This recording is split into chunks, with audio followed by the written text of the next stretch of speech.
Here's my problem, really. My biggest problem with Carolina is that I think, look, I've covered the league for a long time, and I think the biggest mistake that teams make is being impatient with young quarterbacks.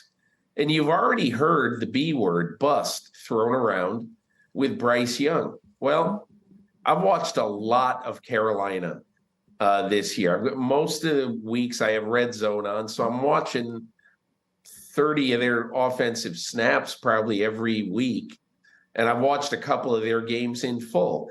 And what's happened to him happened with Daniel Jones this year.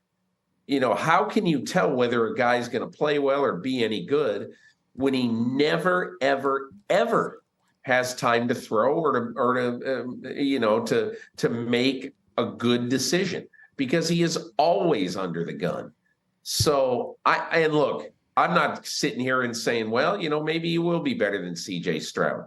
I doubt he will be, because CJ Stroud, a year from now, we might be talking about him in the Mahomes, Jalen Hurts, Burrow category. So I'm not saying that, but what I am saying is I have no idea how you judge a quarterback, no matter whether he's 5'5" or 7'5".